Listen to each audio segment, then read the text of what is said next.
Ready when you are, Scott. Awesome. Well, good morning, everyone. Happy Monday. Happy May 18th. We are more than halfway done with May. Thank you for joining Northern California SBDC, Small Business Development Center's town hall meeting. It's our live Q&A. We do a CARES Day every Monday, Wednesday, Friday from 10:30 to 12. It used to be 10:30 to 11:30, but we wanted to extend it to answer a lot more questions. And we know today we're going to get a lot of questions. So please be patient with us as we go through this presentation, and then we get to some of the nitty-gritty with the PPP forgiveness 11-page guide. So this is Northern California SBDC in the Finance Center. We are all in this together. Quick introduction. So we're Northern California SBDC, Small Business Development Centers. We are a national federal grantee program funded by SBA, Small Business Administration. They may or may not today, but if they do, then hopefully they'll give us some updates. We're funded by SBA. We're also funded by the state of California, the Governor's Office of Economic Development, which is called GoBiz. And because of our funding, we come to you at no cost.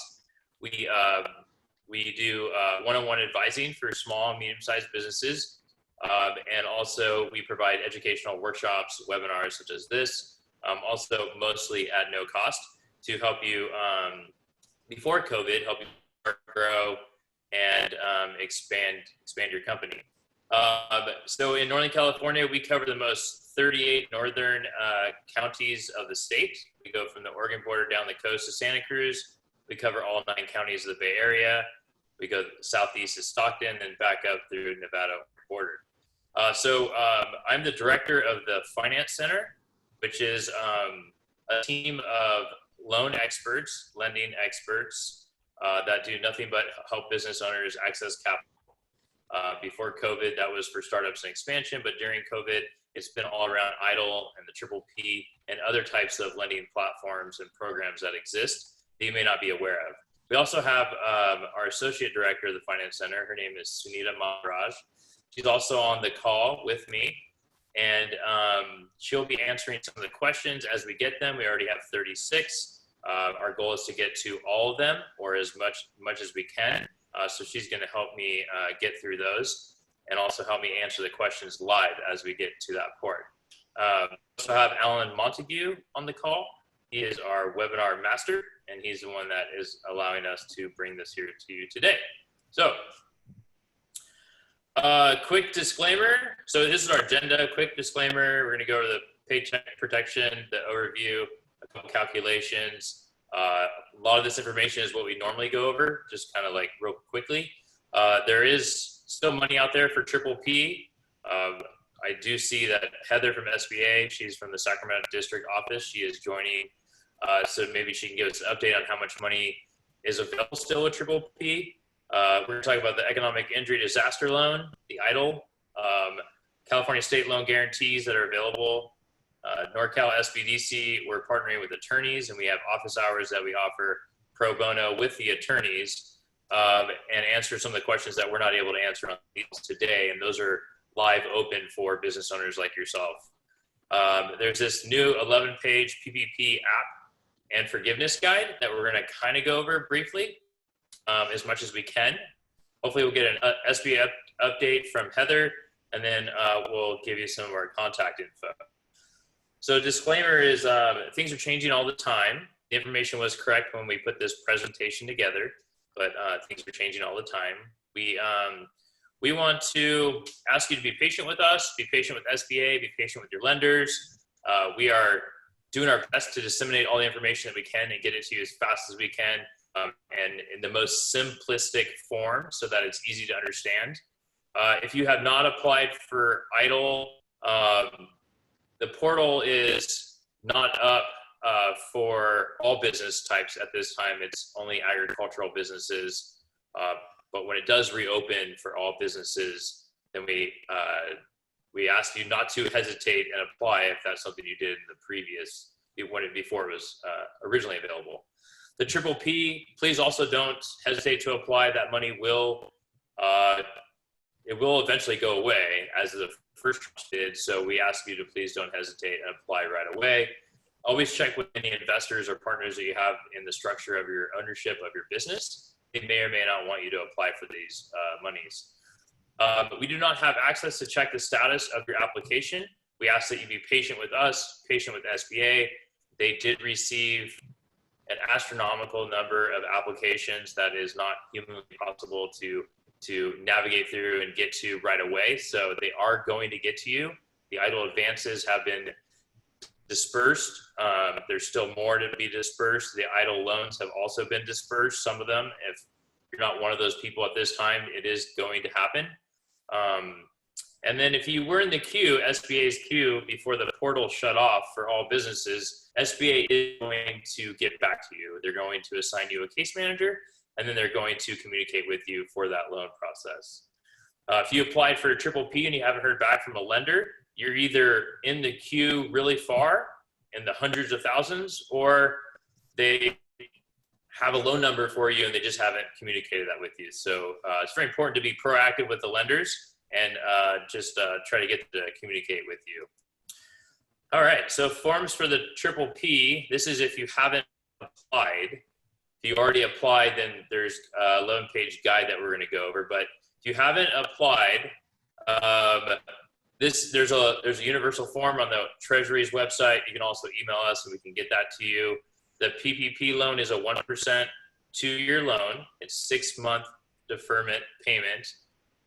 So the amount that is not forgivable is going to roll over to a 1% 2-year loan with a 6 months deferment. If you're a sole proprietor, you have to get together all your Schedule C's, 2019, your 1099. Sorry, you have a Schedule C that you need to file for 2019. You need to get together your 1099s to help create that 2019 Schedule C.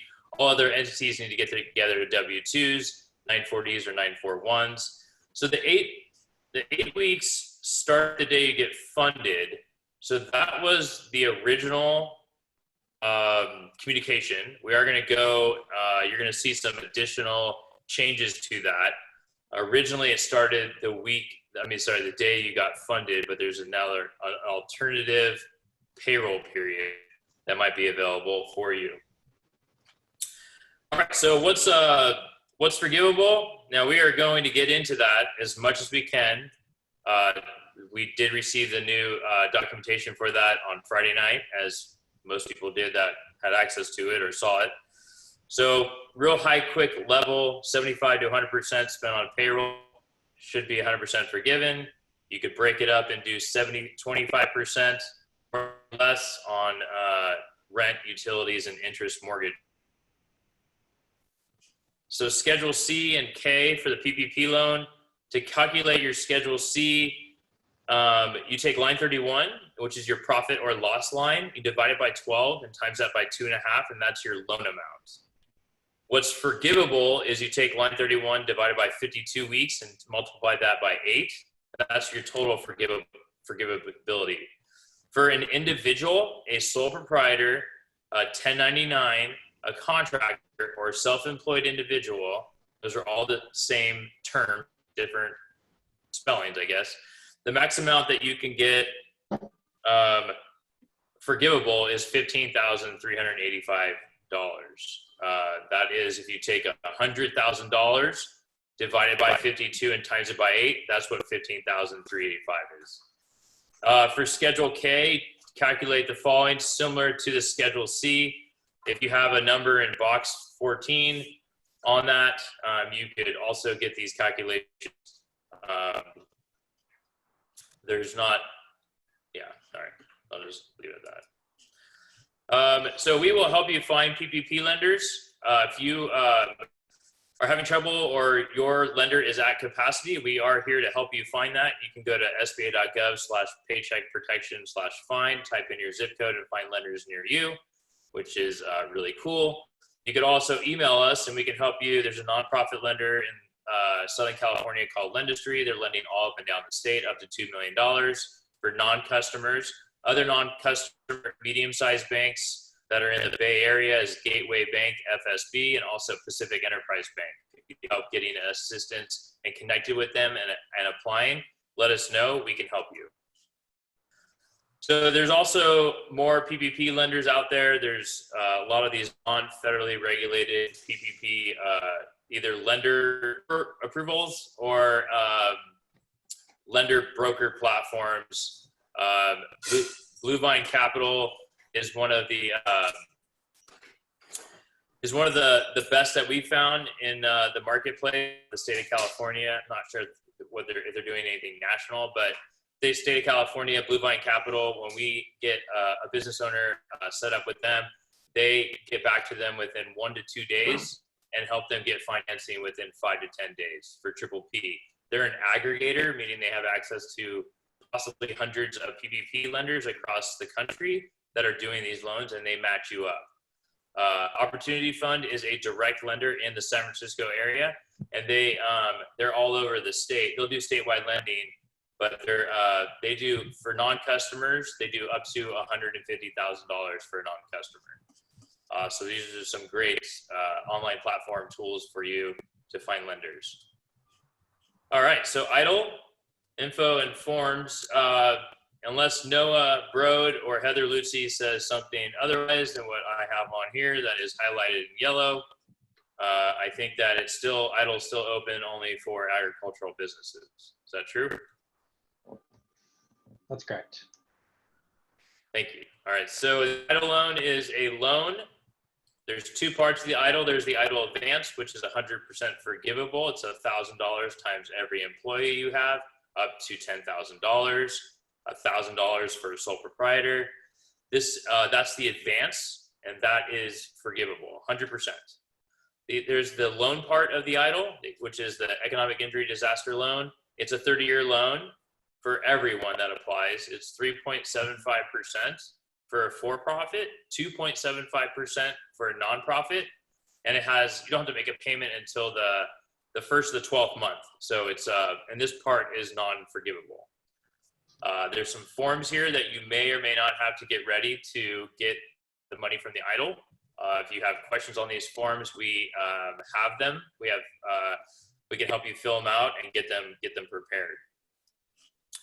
All right, so we went through PPP, how it's structured, how it works. Went through EIDL, how that's structured, how it works. Now we're talking about the California State Disaster Loan options. If you are the only way that you could be eligible for a state guaranteed loan, which there's two types of loans. There's a $50,000 micro loan, and there's up to $1 million loan for a larger business. The only way that you're eligible for that is if you do not qualify for an EIDL and a PPP.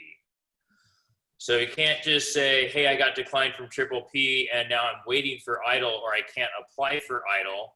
Once we hear word from SBA or Feds, Congress, whomever, that EIDL is no longer available for anybody, if we ever hear that, then you would qualify for a state guaranteed loan if it's not available for you at all. And the PPP, if you got declined, or you're disqualified. So within that, you may be disqualified or declined for PPP or EIDL due to credit issues. On the PPP side, lenders still might have a minimum FICO score, some sort of seasonality with bankruptcy, short sales over closures that they need to wait. We're not giving you a minimum FICO score here because we don't know what it is. It is lender specific, and the EIDL is also not being confirmed that it is a certain number or not a certain number. So if you do not have a US ID, you more than likely will not qualify for one or both of these loans. If you are a 501c6, you do not qualify for both of these loans. The state guarantee lender program will do that.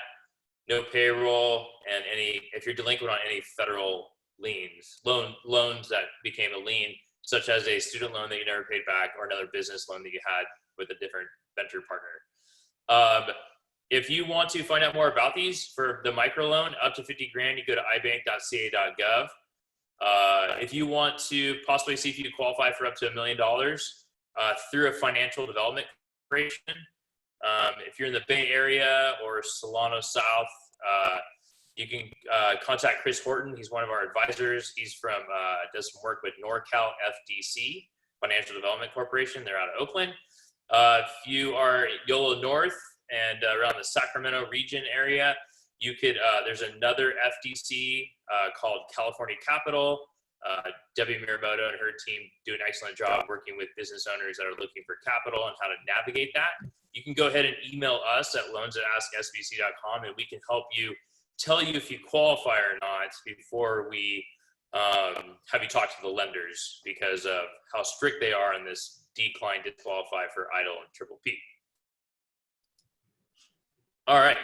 So for those of you that have joined us in the last couple of weeks, we've done this hour, 90 minutes with attorneys, very highly qualified attorneys, talking about PUA, PUI, also talking about payroll and some other stuff that we're not necessarily able to do with you since we're not attorneys. But this is every Thursday at 4 o'clock. NorCal SBDC has joined forces with CaseForce, and we're partnering up. We talk about loans, they talk about law. It's pretty cool. You should come check it out. All right. So I did talk with SBA before I jumped on this call. So, and I know I saw their email this morning about a little bit about this. So it's up to you, Noah and Heather, if you want me to go through this. I know you haven't seen this deck.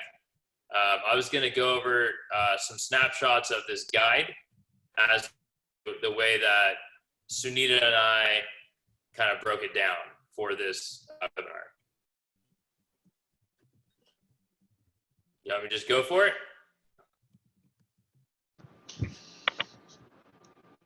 Scott, I lost the web presentation, so I'm going to try to log back on, but my presumption is go ahead and move forward with this, and then Noah and I can reach out if we don't agree with something. Keeping in mind that the agency has not been trained on this yet, so I want to make that perfectly clear. Okay. And this is the... Yeah, I'd say like clarifying for participants that this is the SBDC Finance Center, interpretation of the form that's been released. Yeah, exactly. Thanks, Noah. Okay. And for those of you that are on the phone, is my internet unstable? Do I keep going? You are breaking up a little bit occasionally. We're seeing sound, we're hearing sound. It gets a little cranky occasionally, and your video freezes occasionally. But what you've been sharing has been fine. Okay.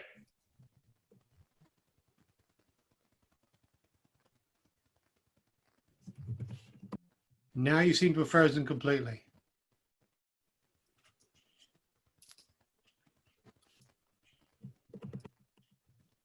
You're back briefly, or you've moved. Ah, now he's sharing again. Excellent. Okay. Hopefully this works better. If not, then I'll switch back. Okay. So as mentioned by Noah and Heather from SBA, this is SBDC's NorCal Finance Center's version of this. And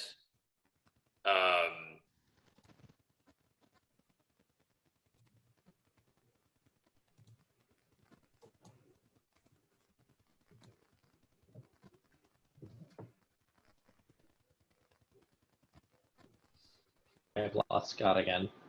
We appear to have lost Scott, yes. Sunita, so I can get ready. I can run the slide deck if you'd like. If we seem to have lost him.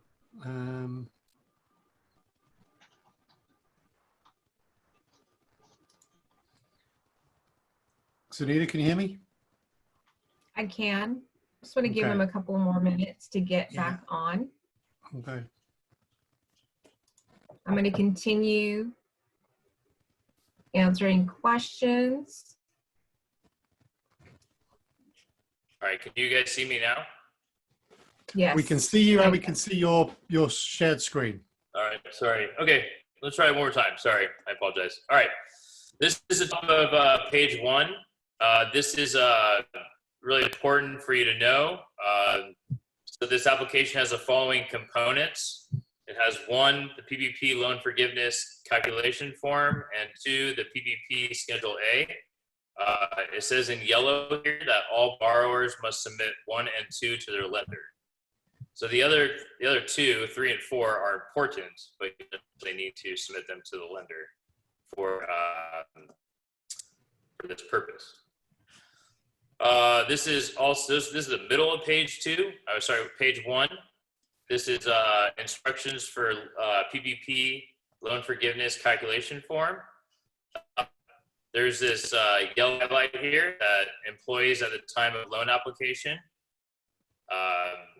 So at this time, we don't know what date that is.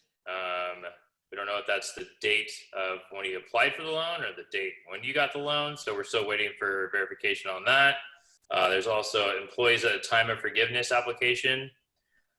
There's the disbursement date. So these are really important terms for you to know. And obviously, hopefully we'll get more clarification on that. The EIDL Advance, if the borrower received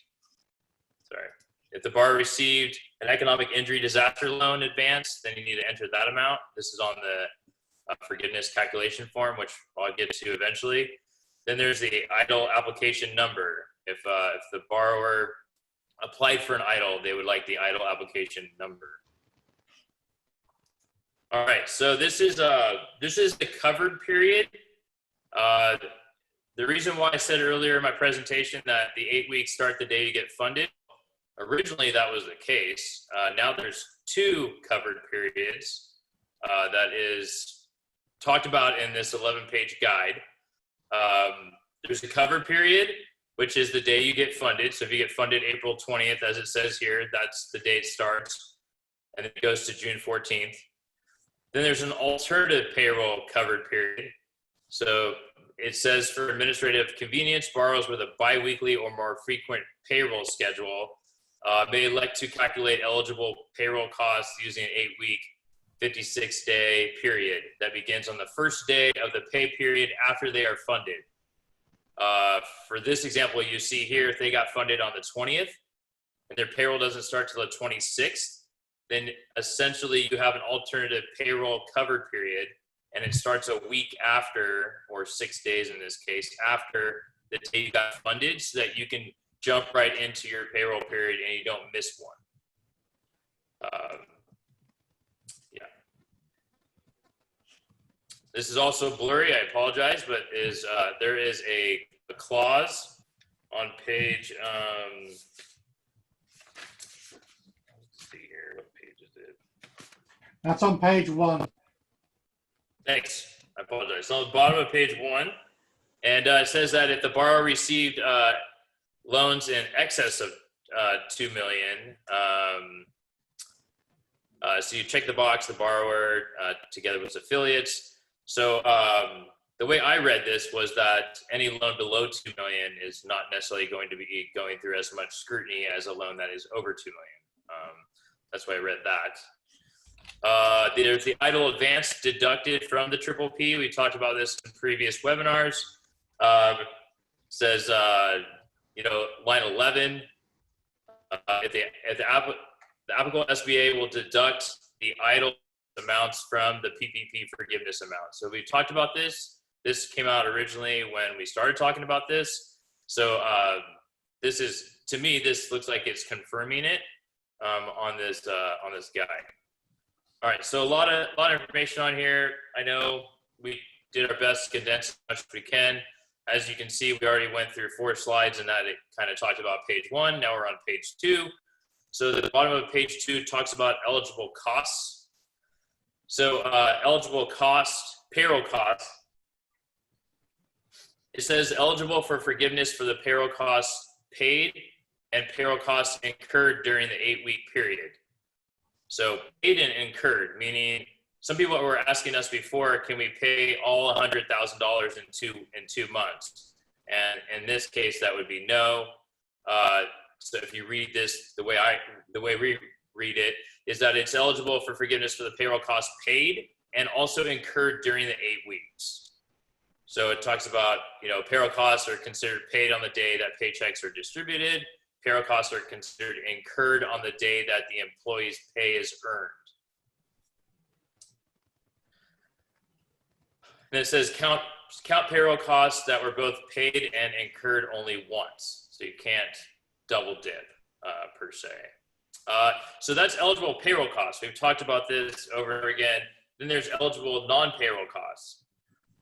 So this talks about covered mortgage obligations, payments of interest, talks about covered rent obligations that you had prior to February 15th, which we all know that date, covered utilities, and this does go into some things that we haven't been really talking about on our end, but we've heard that were coming, and that is utility payments of electricity, gas, water, transportation, telephone, or internet access for which service began before February 15th, 2020, which we have also known about that date, but transportation and gas are extended utilities that we haven't talked about since we started.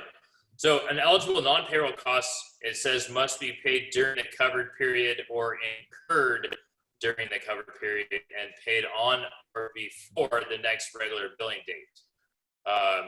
So payroll costs, it says they have to be paid and incurred, and then non-payroll costs says they must be paid or incurred, which we believe, thanks to Noah laughing, we believe that there might be some sort of non-payroll costs in here that you could prepay or post-pay, but we're not sure exactly. But it says or instead of and. All right, some more detail on eligible costs. This is just a different version of what I just showed on the previous slide. Just talks about covered utility payments and any ineligible non-payroll costs must be paid during the covered period or incurred. So it kind of just goes into a little bit more detail. We just kind of broke it down even more. So top of page 3, this is where you put the EIDL advance. This is your loan forgiveness calculation form. This is where you put the EIDL advance amount, and this is where you put the EIDL application number so that the lender can know, because they're asking for some reason. So obviously they're asking for EIDL advance amount because they're going to minus it from the PPP forgiveness and the EIDL application number here. All right, so this is the middle of page 3 where we are going to need a lot of extra guidance from whether we get it from SBA or we get it from the Treasury on how to calculate this thing, or we just go to NASA and ask one of their scientists to help us explain this because it's really robust. This is what we kind of figured out, but there's a safe harbor. So there's an FTE, which is full-time employee reduction, which full-time employee is 40 hours. That's what it says in this guide, that full-time employee is 40 hours. So there's a reduction quotient part, and that's the safe harbor. And then you times that by 1.0 to kind of help you get this calculation here. But we just wanted to bring the safe harbor to you, and then also we wanted to show this slide. This is on page 8. It talks about the safe harbor. It's a little tricky to understand, as most of this document is, but it says down here that both of these conditions must be met, and that is the borrower reduce its FTE employee levels in the period beginning February 15th, 2020 and ending April 26, 2020, and the borrower then restored its FTE employee levels by not later than June 30th, 2020 to its full-time employee levels in the borrower's pay period that included February 15th, 2020. It says any FTE reductions in these cases do not reduce the borrower's loan forgiveness. So this is the FTE reduction exceptions and then the safe harbor. So there's this, on page 5, there's this payroll reference period. And depending on your reference period that you're going to use for your business to essentially use as a benchmark for what pay period you're gonna really show how it relates to your current pay period that you're asking for forgiveness for. Depending on the way your business is set up, essentially it looks like you can choose 3 different categories of time frames. and that our timelines. So for purposes of the calculation, it could be either February 15th to June 30th, or January 1st to February 29th.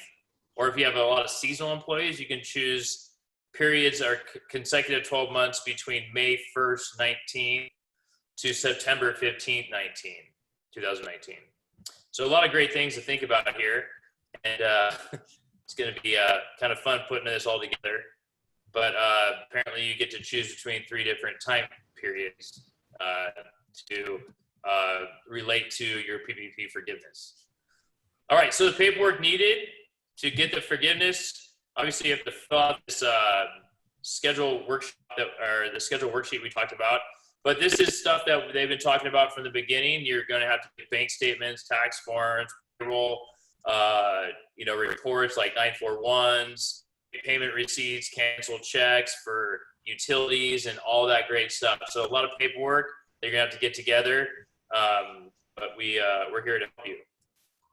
All right, that was my rundown of 11 pages, and I actually didn't go through all 11 because I didn't go through a lot. There's a lot of text on 7 and 8 and 9 and 10 that I think we're hopefully going to get some more guidance from Congress, SBA, or the Treasury, because it's super intense. And yeah, that's our rundown version of it. Obviously didn't go into any calculations because I think there's going to be a lot of new things shared on that too as well. Hopefully this week or next week, I'm not sure. But before I keep rambling on, I'm going to pass it over to Noah Brode and Heather Lutzy. Noah Brode is he's from our San Francisco district office, SBA office, and then Heather Lutzy is the district director for the Sacramento SBA district office. So I'm going to throw it over to them two and go from there. Yeah, thanks, Scott, for at least that preview. The first pass. I think the 11-page form that was released for applying for forgiveness is going to have to be digested in that way by a lot of business owners, where it's not a sit down and do it all at once kind of thing. It's take a few different runs at it and digest it. Sorry. And then in terms of, commenting and clarifying on that form itself, that form was released on Friday.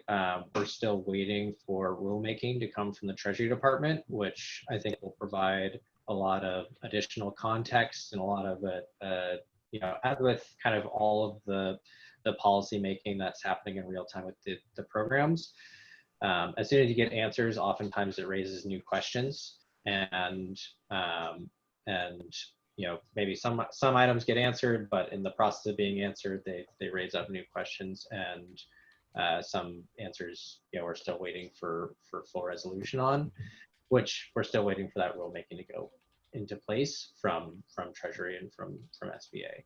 So I can't necessarily, go in and to the form even yet at this time until we, as an agency, have had a greater amount of time to kind of circle the wagons and have a discussion about how we want to be guiding folks through it.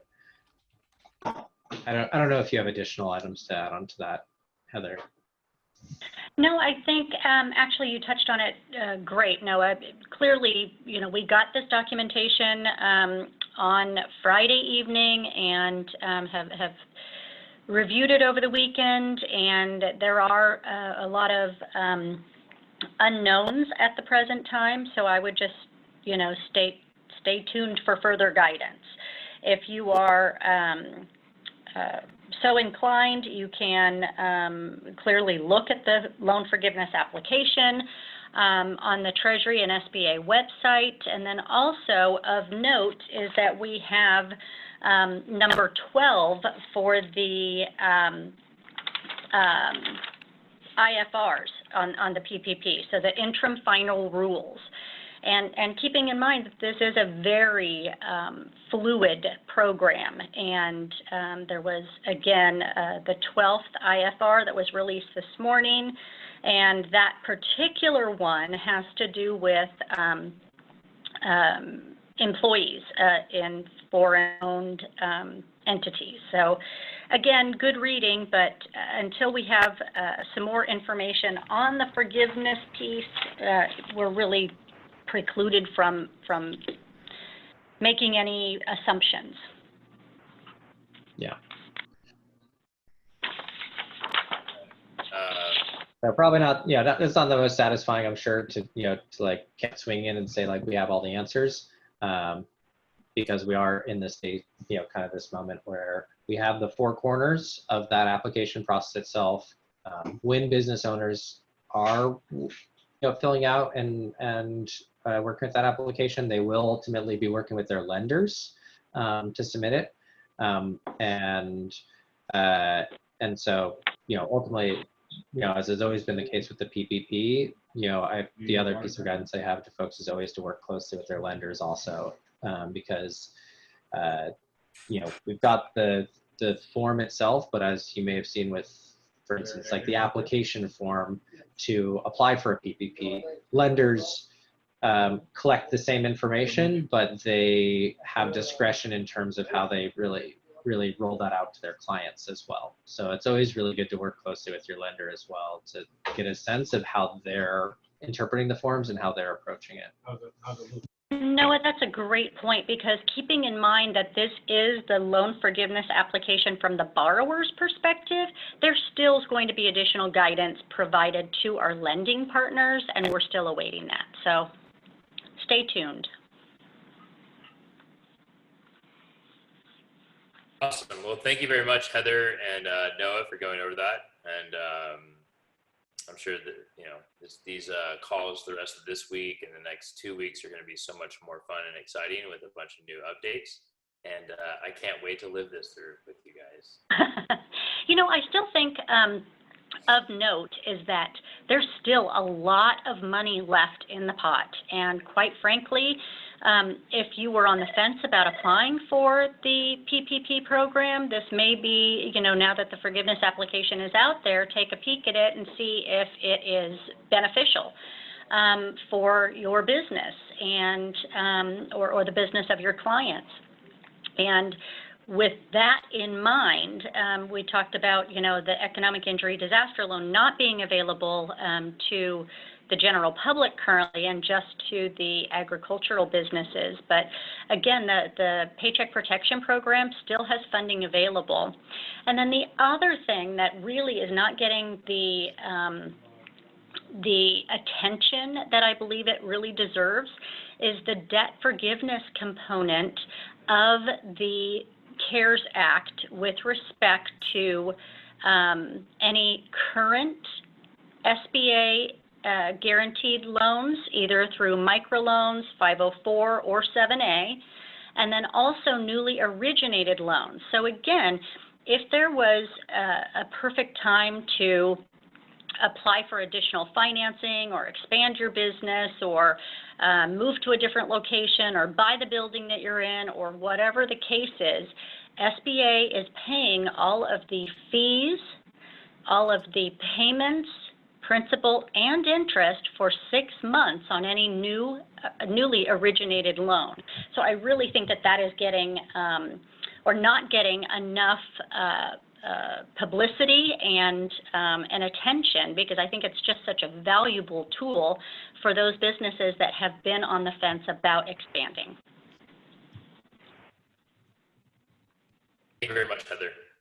I agree with you. I think that's awesome. We have a lot of clients that we're working with that are getting expansion loans as we speak, and they're very excited to take advantage of that right now. So it's been very beneficial. All right, cool. So we have 92 questions. We have 93. We've answered 29 so far. So thank you, Sunita, for jumping on that right away. So now we'll go into answering these live and or continue typing them, and then we'll go from there. Says, what can and can't idle funds be used for? And I don't know if you want to answer that, Noah. I mean, Yeah. So idle funds are really they have an expansive number of categories for usage. The almost any working business need can be you can use idle funds for almost any working business need, for any working capital need. For there's just a few different categories of items that idle funds can't be used towards. So they can't be used towards to refinance existing mortgage or debts. They can't be used to pay out bonuses or for expansions.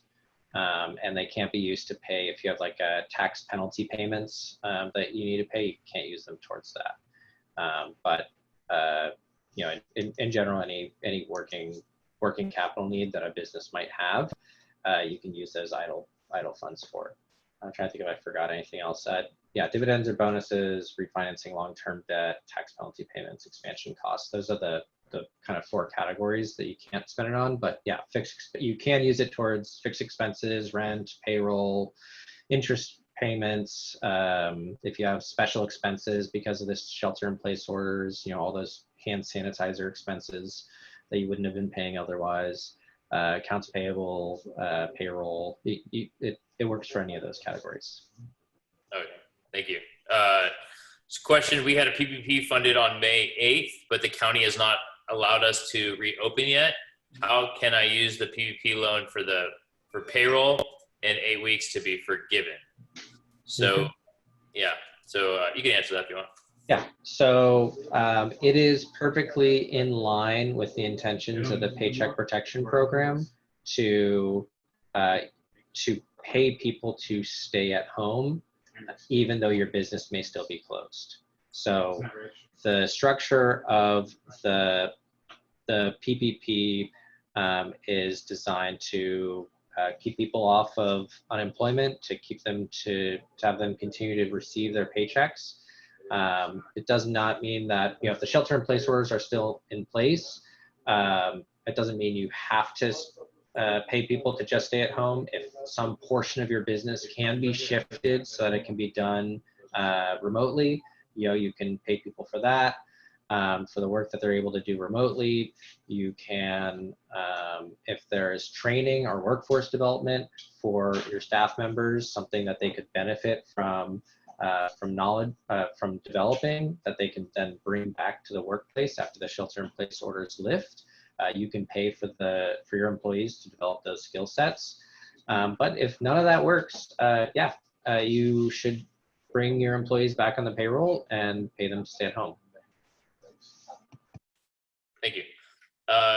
So somebody says, I've been told that there is a state program which pays rent to landlords to cover lost rent, tenants who cannot pay rent this epidemic. I'm not aware of that, but just wondering if. No state program. All right. Not that we're aware of. Go ahead and, this is a question from Amy Grabish. Go ahead and email us or call us on this. We're not aware of it on this call. I apologize. Someone says, if we normally pay twice monthly, can we pay every week during the PPP period?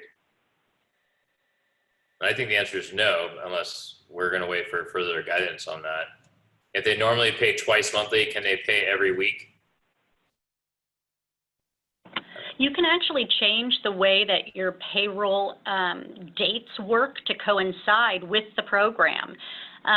There's no preclusion as far as that part goes. And if you were previously paying biweekly, you can change to weekly. Just make certain that your accounting practices are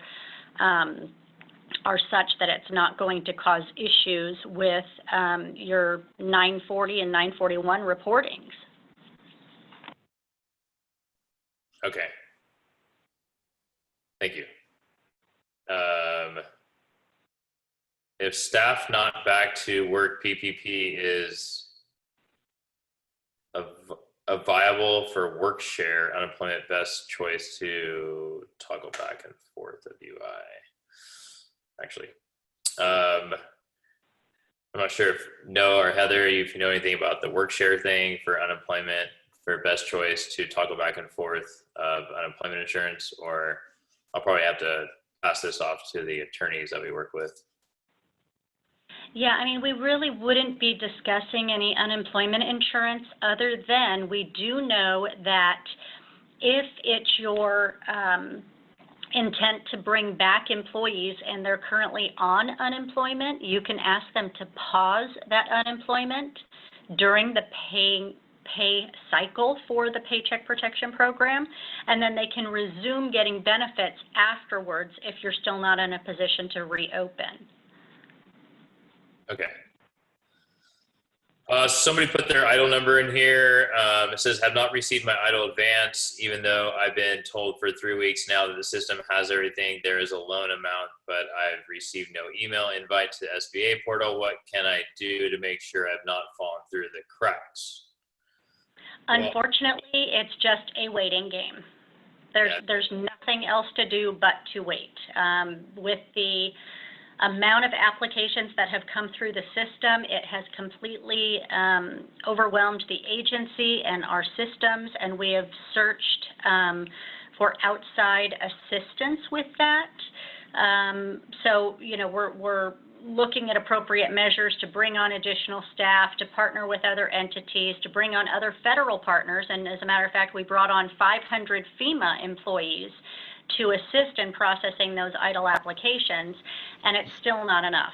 So the amount of applications that came in under that program has simply overwhelmed the process. And unfortunately, there is no mechanism to communicate that to you other than us telling you, unfortunately, you have to be patient. There's no other option.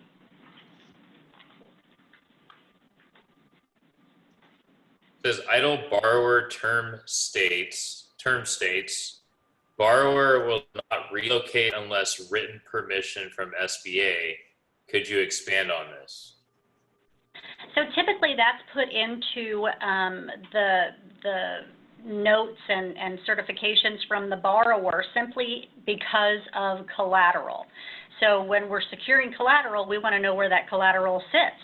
And that's why there is the mandate that you inform SBA of any moves. And actually, that would be the case with any lending institution. You should always inform them when you're moving and changing locations. All right, thank you. Can PPP be applied to purchase of fuel? Oh man, this keeps changing. Where the heck did it go? Can PPP be applied to purchase of fuel for trucking transportation company? Applied to purchase of fuel for trucking. Yeah, we don't know if you could be used for, we don't know what transportation costs can actually be covered. Because it doesn't really say, right? It just says transportation, doesn't. Yeah, it does say transportation, and I mean, it has to be reasonable, I would say. In that particular instance, we need to do some further research. I mean, it makes perfect sense that a trucking company would have those transportation costs, but again, it's a one-off. So contact your local SBA office, and we'll try to walk you through any of that and get you the answers needed.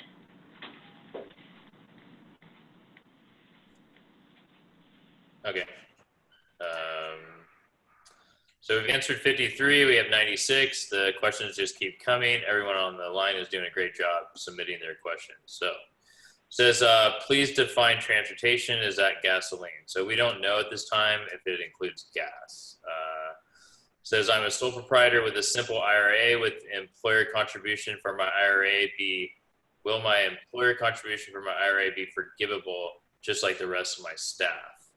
I think the answer to that is yes. It will be, since it's a contribution for an employee, but I think the answer is yes. Simple answer is yes to that. We just haven't had any further communication on IRA payments or IRA distributions. For each individual, forgiveness cannot exceed an annual salary of $100,000 prorated. Can I apply for forgiveness employer portion of payroll taxes and health insurance premium costs incurred in the 8 weeks above the $15,384. No, the way I read it is that the max that you can, regardless of payroll, health insurance, and all that, unless you read it differently, Sunita, I think the max, regardless of payroll, health benefits, and all this other stuff, is $15,384, regardless if it's payroll plus all that, right? That's correct, for the sole prop or any other person that made over 100,000. They're capped at 100,000. Okay. That's one of those items where, you know, when you're getting into the nitty-gritty of forgiveness, it might be worthwhile to go through the form, you know, step by step, and see what comes out of that. You know, I won't say one way or the other on that right now, but I don't think that is a black and white. Okay. If I run my business from a home office, can I count proportional mortgage and utility payments for my home office space? So the answer is yes, if you have done that in the past. If you've done that in 2019, the answer is yes. But since the date is February 15th, 2020, you might actually be able to count the first 45 days of the year for that. What would you say, Noah? Can you ask that question again? If say they have their home office, they have the office at home, can they write off the mortgage payment and utilities for the triple P to make it forgivable? Yeah, my understanding is that's one of those ones where it depends, but so long as in the past when they've done their taxes that they have proportionally broken out their office space, that they shouldn't include their full home, the full mortgage cost of their home when they're applying for that cost, but the portion of their home that is dedicated towards office space is how that's traditionally handled. Okay, sounds good. Scott, yeah. Scott, can we go back up to the top to the there's a lot at the very top where people are now voting it up. Okay. Yeah, so the bill which passed the House of Representatives yesterday would expand the period we use the triple P money from 8 to 24 weeks. My understanding is that the CARES law would allow the Treasury to do this. Is that true? No, it has to actually go through the Senate. It passed the House, but it hasn't passed the Senate, so it's not law yet. So stay tuned. I mean, yeah, that was the proposal that came out on Friday and was voted on and passed, but again, nothing is concrete until it goes through the Senate. Mm-hmm. And gets signed into law and then gets implemented yes. under rulemaking by the agency. So yeah, we've been getting a lot of questions about proposals in Congress right now, and at the agency level, we can't comment on. What we can speak to is what exists right now, but we can't talk about whether something ends up being churned into a program or not.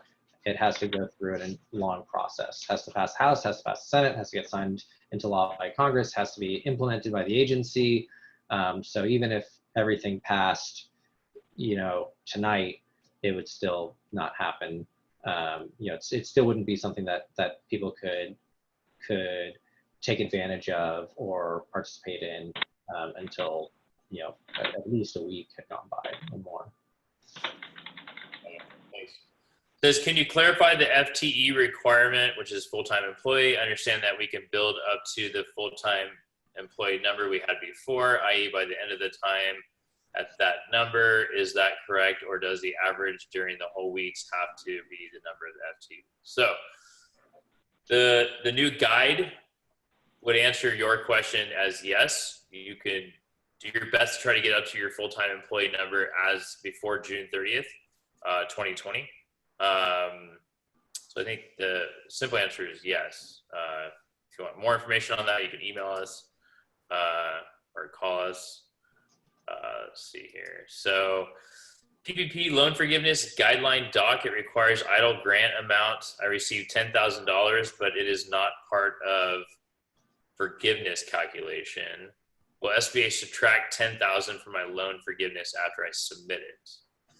So no, if you received a loan, an idle loan, actually if you received so it's not a grant, but if you received an idle advance, the forgivable part where you don't have to pay it back, if you received an idle advance, yes, the lender will subtract your advance from your total PPP forgiveness, and that portion that is subtracted will turn into a 1% loan at 2 years.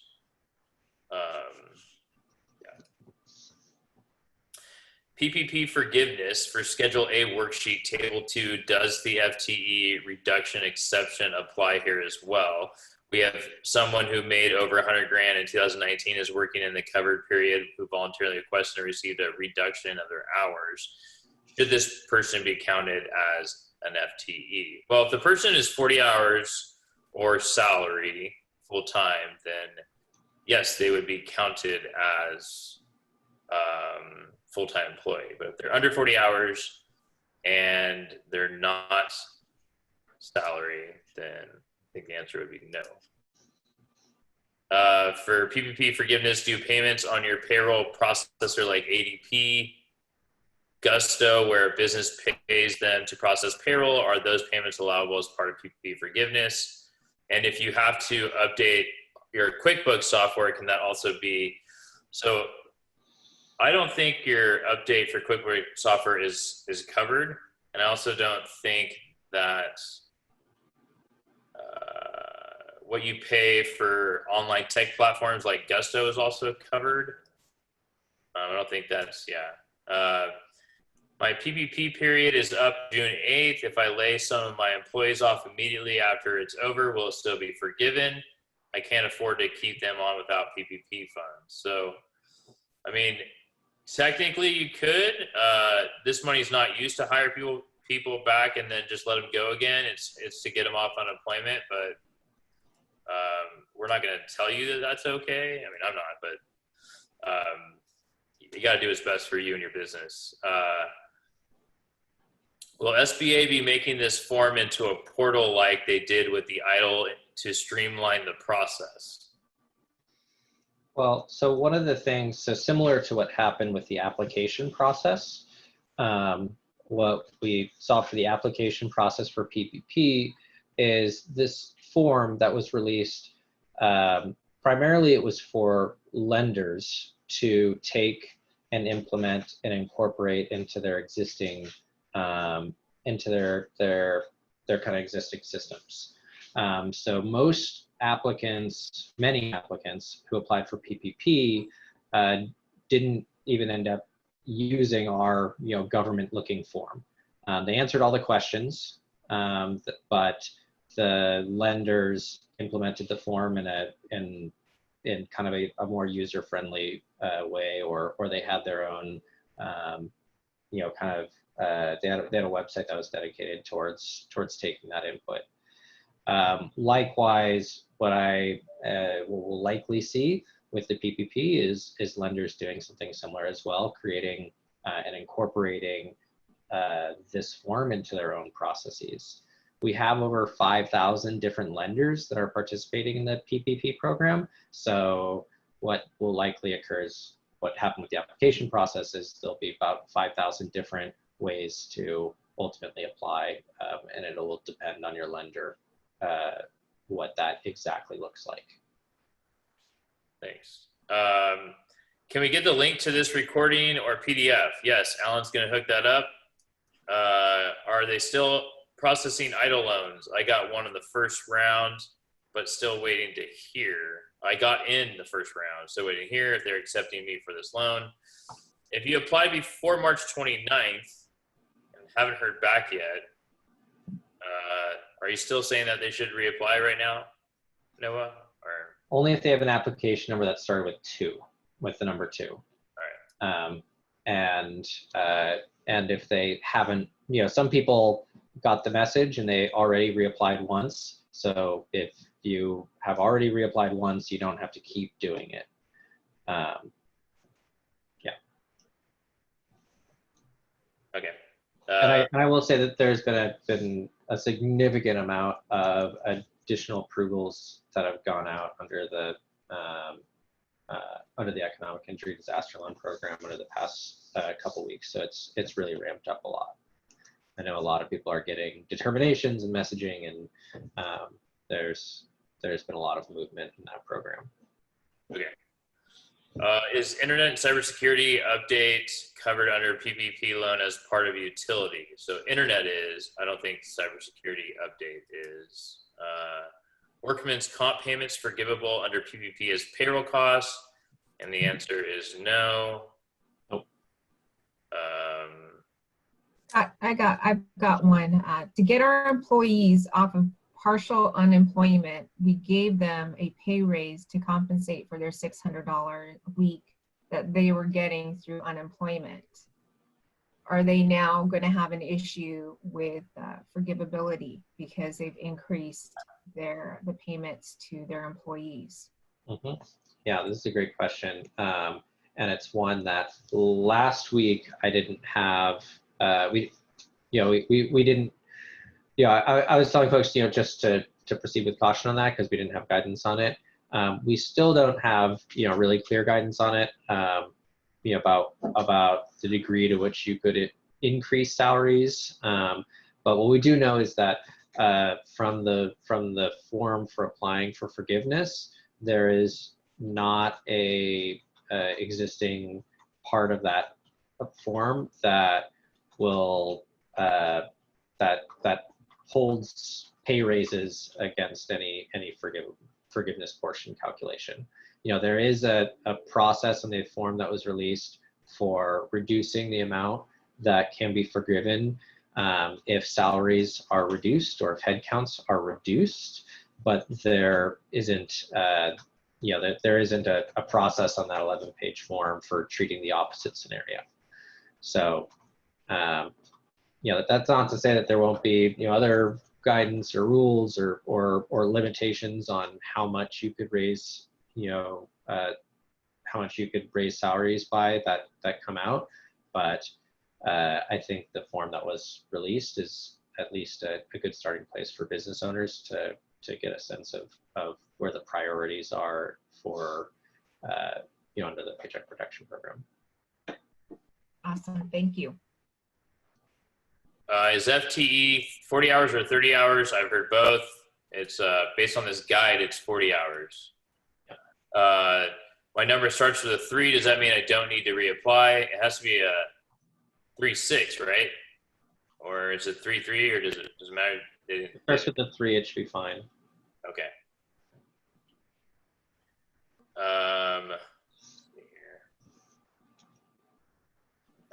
My EIDL has not been approved yet. Application starts with a 3, so you don't need to reapply. Just need to be patient. I thought the calculation was for FTE, not head counts. Please clarify. I'm sorry. I said head count. I meant FTE. Oh, man. So that was my fault. You were paying attention. I haven't had my coffee this morning. I'm sorry, Scott. They're on it, man. I know. They're okay. Yeah. Are we able to prepay rent expense? So I think the answer to that is no. We're not allowed to prepay rent expense. Depending on when it falls in, they're in the guide. It doesn't say you can't prepay, but it has to be within a certain amount of days of when it incurred. So you might be able to do something like that. I would probably email us, but yeah, I think it's case by case. If I can pay only 50% of PPP loan in payroll, will it allow 50% as forgiveness and rest as loan? I think we don't have super guidance on that right yet. Well, I mean, you can, there is the application form, which has a forgiveness reduction quotient essentially. that you can use to calculate, what that reduction quotient looks like. So yeah, there is proportional forgiveness, and it's kind of baked into that step-by-step calculation on the form. Okay.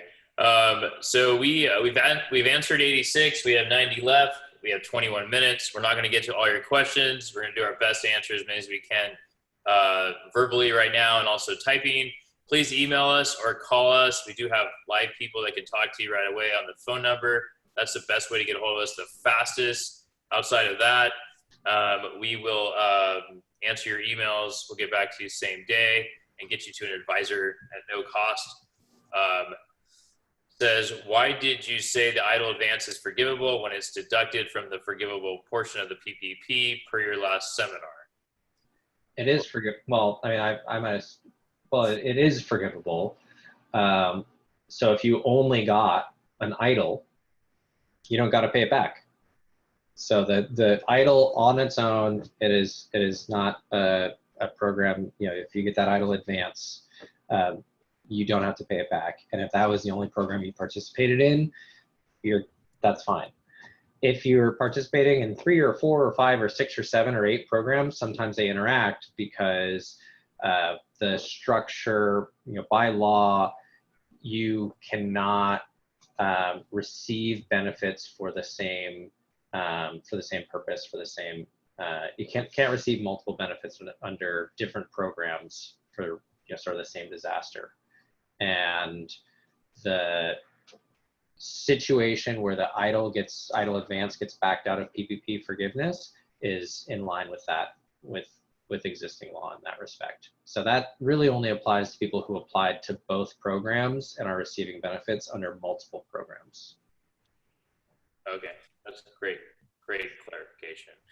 My PPP made it through underwriting process and returned to SBA 10 days ago.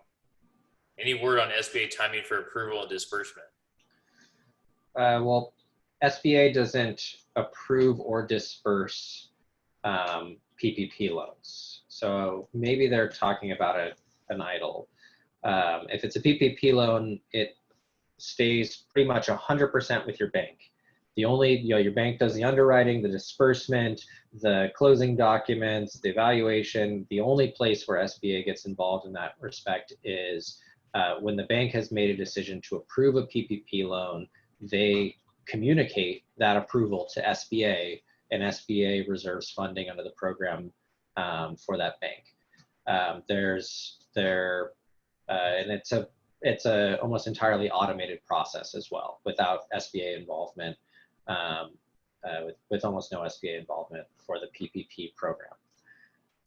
So I think for the if it was an EIDL loan, the question was kind of about the timing, like when disbursement will happen. For that question? Yeah. Yeah. It was asking disbursement, but disbursement wouldn't come from SBA, it'd come from the lender. If it was a PPP loan, it only comes from the lender. Yeah. If it's an EIDL loan, it comes from SBA, and generally disbursement happens. I've worked with business owners who've gotten their EIDL funds dispersed after they've, gone into our loan portal and accepted an offer within a couple days. So it's disbursement generally happens really quickly. Okay, sounds good.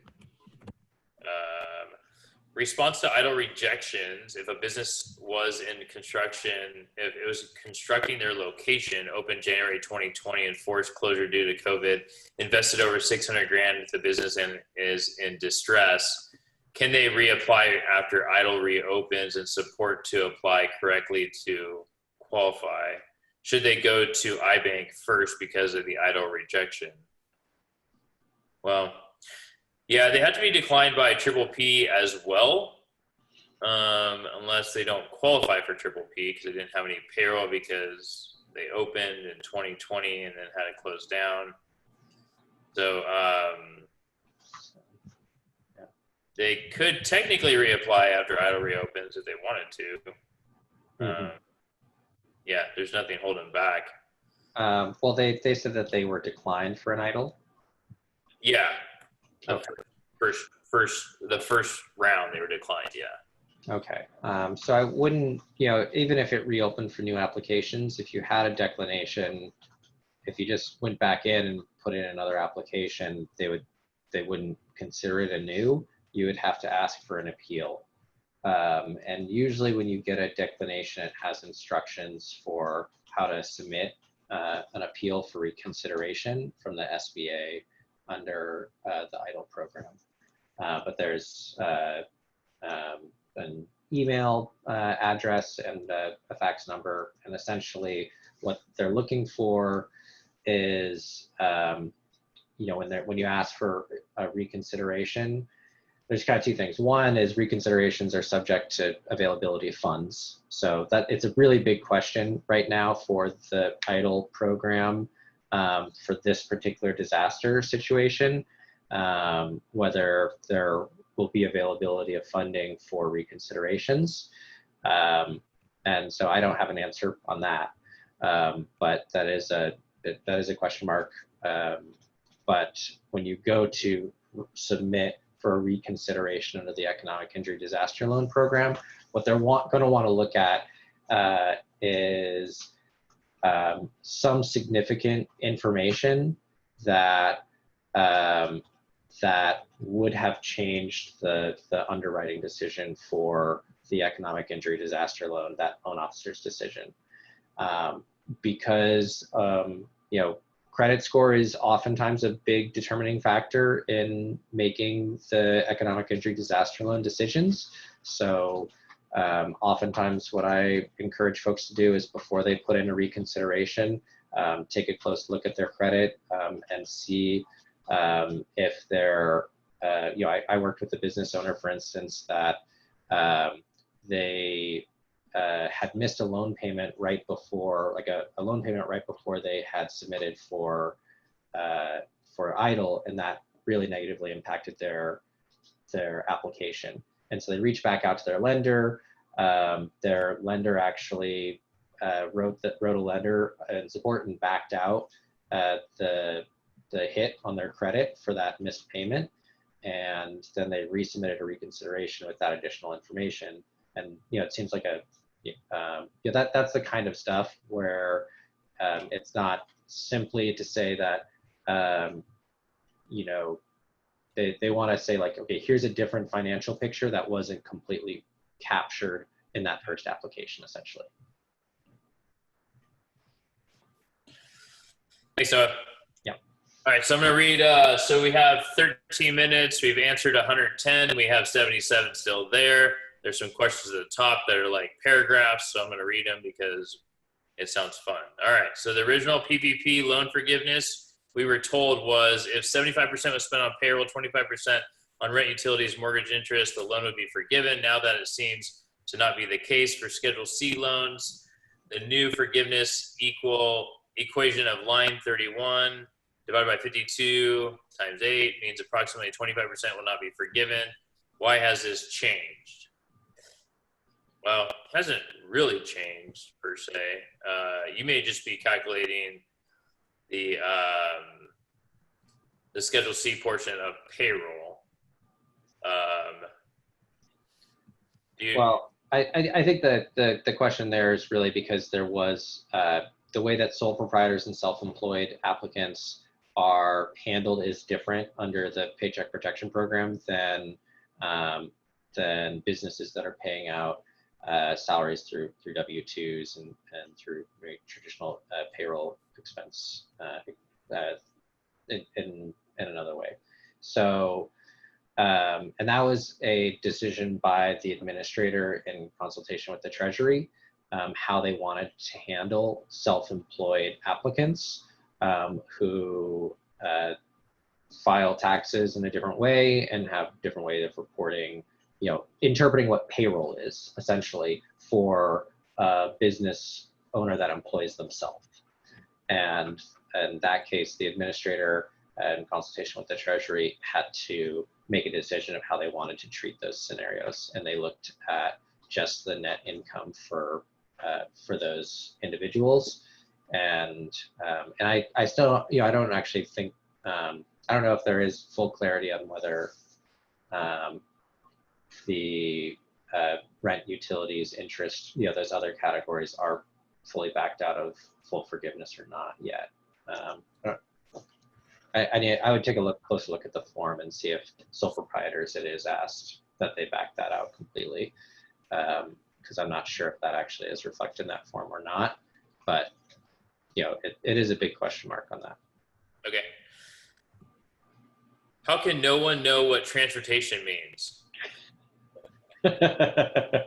I thought I'd answer it because they're really calling us on our stuff because we don't know, and just because we haven't been given guidance. Just says transportation, doesn't say like what it means. Yeah, I mean, I could tell you what I think it means. I'm sure Scott has an idea of what he thinks it means, but at the end of the day, what really matters is what the Treasury Department and the administrator of the Small Business Administration have decided to issue in terms of definitions for that specific word.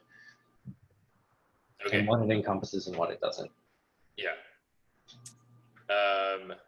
So somebody asked, I applied for PUA over 3 weeks ago. What should I expect? When do I get a letter first, then instructed to go online to create an account? So we actually don't know that answer. I would, I'll send you our email. You can email and call us. We're not really answering any unemployment questions on this call, but you could join us on Thursdays for our attorney call, and I'm sure they have an answer for that. I would call EDD if I were you. They seem to have the answers for that. If a company had 22 employees and now it's down to 17, then the benefit would be reduced by 22% of the complete amount. We can return the unused rest. However, what other reductions besides this can we expect to the gross amount versus just waiting to take the $5,000 credit at the end of the fiscal year to keep the employees, which at this point it is still uncertainty due to the current business environment? It's a great question, and I don't really know how to answer that question. You can return the unused. Like if you don't use all your money for PPP and you don't want it to roll over to a 2-year 1% loan, you can just pay it all back or pay back as much as you want with no prepay. But your other questions in here regarding your like $5,000 credit and stuff like that, I think it'd be best if you emailed us or joined our attorney call on Thursday and asked them that question. Can I give myself, the sole employee of my own S Corp, a raise to meet 75% minimum payroll costs? I'm a W-2 employee. Similarly, can I increase my employer 401k contribution? Well, I'm sure you could do all that, but I don't think it's going to be 100% forgiven to meet your 75%. If it's not normal practice for you, then I would say that it's not going to be 100% forgiven. But those guidelines haven't come out yet. Yeah, I mean, yeah, there's not a detailed treatment about how increases of salaries are treated. I mean, aside from saying that, if they were out of line with what prior spending had been, having good reason for that is always just generally a prudent place to be when you're working with your lender. But yeah. Yeah, so would you discuss the availability of 7A loan programs for startups focusing on the Community Advantage program in Northern California? So there are startup loans that are still being done. They're hard to find lenders. We work with a lot of Community Advantage lenders in Northern California, and we have not heard that they're slowing down production in any which way. So there are available. I'll put you our email and everything in there. There are other startup loans. If you do get a 7A startup loan or a 504 building loan, SBA is making the interest and principal payments for the first 6 months. That's what Heather was talking about earlier, and it's a really cool program. We've answered 127. We have 64 more to go. We're not going to get to all of you. We have 7 minutes left, and we are going to keep going as much as we can. So Noah, is people allowed to like email the SBA email and find out, like put the subject line as their loan number and find out where they are in the queue, or not really? They just gotta be patient, or? Yeah, we have a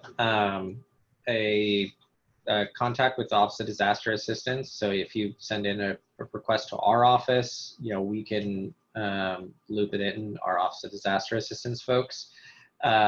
In general, the responses that you get from, even when you come through our district office for, status updates on an EIDL application, I've found them not to be substantively different than maybe what folks would find, going through the 1-800 number, but I'm actively doing that through our office. You're welcome to reach out to sfomail@sba.gov for updates on EIDL applications. We have been handling a lot of those. Our office specifically can't look up those applications. So just know that when you do reach out to our office, we're going to essentially loop in our Office of Disaster Assistance folks, and which is the same source. If you go to the 1-800 number, that's also that source as well. For PPP applications, if you don't know, especially if you don't know who your lender is, please reach out to our office. We can look that up. We can check PPP application and see if a bank has submitted an approval on your behalf. We primarily, where we run into it is where a business owner has submitted an application with 5 or 6 different lenders, and they have found out from one of the lenders that they submitted to that lender couldn't submit an approval because some other lender had already done it. And they don't know which of the 5 that they applied to had already submitted an approval because the bank never got back to them and told them that they'd already done that. And our office has done a lot of work in that space to connect applicants with their lender to help them find who their bank is, and as well as to, and we can't give like a full status update on a PPP application because most of the underwriting is done by the lender itself. Only thing that we can say is whether a lender has approved your application and submitted it to us. So we can only see the end of it, the end part of that process. And so, because traditionally the lender does the underwriting, they do the evaluation, then they send it to SBA, we reserve funding, and then the lender will do the closing documents and disperse the funds to a business borrower. So we can, once they've made that approval and transmitted it to SBA, I can give you some insight, but if it's any time before then, I can't really say where you might be in, Wells Fargo's queue or any other lender's queue. Okay, sounds good. Thank you. So we have a couple more minutes. Does EIDL still open for self-employment now? So yeah, EIDL's not open for self-employed organizations unless it's ag-related. If it's not ag-related, it's not open for any other business to apply at this time. You have to be patient. Yep. In an earlier webinar, it is mentioned that we could give 25% payroll raise for PPP. So on page 2 of the new guide, line 5, it does say that required for salary hourly wage reduction in excess of 25%. So actually, I don't know that answer unless Sunita, you saw it in here for this guide. If it's still that case, 25%, they can do an increase. I'm just going to give you our email to email us on that so we can check it. We have to get back to you on that. Yeah, I don't know if there's something on the existing form that was released that says anything about a 25% increase. There's definitely a discussion about reductions, but I don't believe the calculation on the form has any treatment for increases. Yeah, I did not see that either on the application. Just like Noah had said in regards to the other person that increased their people by $600, it kind of falls into the same line. It's not saying that you can't, it's not limiting. So as of right now, we don't have additional information, just that it's not limiting. But then you also have to be careful with the $100,000 maximum as well for the 12-month period. So you just have to be careful with that. Please look at the slides. The slides does contain that information. You can get it on the chat to download it. You can also rewatch this, super fun, on AskSBDC.com. So that way you can always just look at it there too, if you need that, if you can't find it somewhere. So thanks, Sunita. Thank you, Noah Brode from San Francisco. Thank you, Ellen Montague. Thank you, Heather Lucy. She jumped off. We would love to hang out with you all day long and answer all these questions. I think we did pretty good. We almost got about 200 total questions, 143 answered, and 53 left. So please email us. We do get access to these answers and questions, and we hired a call center team. So we're trying to get back to you as fast as we can with these questions, with a live person. But please call us and please email us. And if any of you want to, you prefer to speak Spanish, we have a great team, Espanol at AskSBDC.com. Oscar Garcia and his team at the California Hispanic Chambers office in Sacramento. They are doing all this in Spanish once a week, and it's lots of great information as well. So go ahead and reach out to them. And we thank you very much for joining us today, and we look forward to seeing you on Wednesday, and we hope you have a great couple days of the week. So thank you very much, and we'll talk to you soon.